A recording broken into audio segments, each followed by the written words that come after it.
Bonjour, dans ce post-it, on continue notre thématique de langage clair avec l'interview d'Isabelle Philippon. Isabelle Philippon est entre autres formatrice chez Sigma D. Elle va nous expliquer en quoi consiste son travail et surtout, qu'est-ce qu'un message essentiel.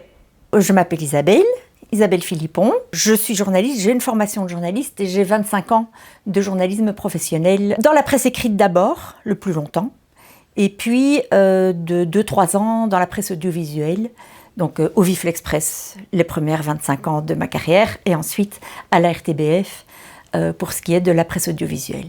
Et donc je me suis dit, tout ce que j'ai acquis, tout ce que j'ai appris, aussi bien en matière d'écriture que de techniques de prise de notes pendant les interviews, parce que des responsables politiques, j'en ai interviewé des centaines. Tout ça, tout ce que j'ai appris après à la RTBF par les face caméra, etc., j'ai envie de transmettre. Donc je suis devenue prof de journalisme écrit, et puis audiovisuel, technique de caméra, technique de média training, ce qui veut dire comment on parle à une caméra, comment on parle à un journaliste. Donc ils doivent couper le moins possible, qu'ils identifient le plus rapidement possible le passage qui est bon, qui passera à l'antenne.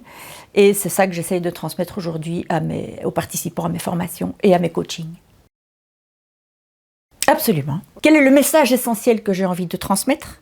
Comment je vais cerner le contenu qui identifie bien qui je suis et surtout quelle activité je veux mettre en avant? Comment je vais tourner ça? Quel genre de phrase je vais employer avec des mots qui aient beaucoup d'impact, beaucoup de force, de l'impact émotionnel?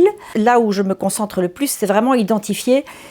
Je ne devrais dire qu'une et une seule chose de ce que j'ai envie de dire, de ce qui est important pour moi de dire. Qu'est-ce que ce serait? Choisir une info, choisir un angle, c'est faire le deuil de quelque chose. Donc la difficulté, c'est ça, c'est d'apprendre à cerner. Je ne peux pas tout dire, malheureusement, parce que je n'aurai pas 3 heures pour expliquer ce que je fais. Donc j'aurai peut-être 1 minute. Si on passe au journal télévisé, on a 30 secondes. Ah, alors tu as affaire à des passionnés qui ont envie de tout expliquer. Du coup, c'est incompréhensible, parce qu'ils essayent d'en mettre beaucoup, mais sur très peu de temps, donc incompréhensible. Ou alors aussi, ça jargonne ferme. Donc le jargon, il est partout et dans toutes les professions. Et donc déconstruire le jargon, j'ai envie de dire qu'après l'histoire de cerner une et une seule chose qu'on a envie de dire qui est essentielle, la deuxième chose c'est « et arrêtons de jargonner ». Et la troisième c'est « et à qui je destine mon message ?» Donc ça exige de sortir de ses chaussures pour se demander le client, qu'est-ce qu'il attend en fait? De quoi il a besoin? De quoi il a besoin? Et de se répondre à ses besoins avec de la compétence et du savoir-faire. Ça passe du petit indépendant qui veut vendre son activité au plus grand nombre, au top manager de la fonction publique ou CEO de la grosse entreprise qui veut passer des messages efficaces avec la presse. L'outil que j'utilise le plus, c'est les mises en situation, parce que je pense qu'il n'y a pas de formation sans prise de conscience, et il n'y a pas de prise de conscience sans le passage par l'émotion et par l'expérience du corps.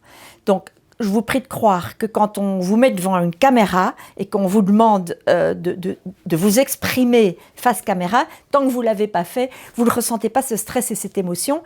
Et tandis que quand vous le faites une fois, c'est un exercice dont vous vous rappelez toute votre vie en fait. Par l'exercice et après le feedback ensemble, parce que ce qui est très chouette aussi en formation, c'est qu'on est à plusieurs. Et donc, il y a du feedback. On fait passer ce texte écrit et on demande à l'autre qu'est-ce que tu en penses, est-ce que c'est efficace, est-ce que c'est compréhensible. On regarde si c'est un exercice face caméra, on visionne ensemble après. Et alors, c'est très très chouette ce qui sort parce que les participants m'apprennent aussi plein de choses. Alors ça, c'est les plus beaux feedbacks que je reçois à l'issue d'une formation, c'est quand on me dit, en fait, c'était pas vraiment une formation au sens où on a l'habitude d'entendre formation, c'est-à-dire la passation d'un savoir un peu top-down. C'était vraiment, vous m'avez permis de faire un travail sur moi-même, de tirer au clair, de faire la clarté sur tout ce qui m'encombre là. Maintenant, c'est devenu plus clair. Ce qui est réellement important pour moi, ce qui est réellement important dans mon job, ce que j'ai vraiment envie de faire passer, c'est ça en fait. Et c'est ça que vous m'avez aidé à mettre au clair. Quand je reçois des feedbacks comme ça, je suis contente. Merci beaucoup Isabelle Philippon. Dans 15 jours, retrouvez l'interview d'Anne Verbier qui va continuer et clôturer cette thématique de langage clair. À bientôt!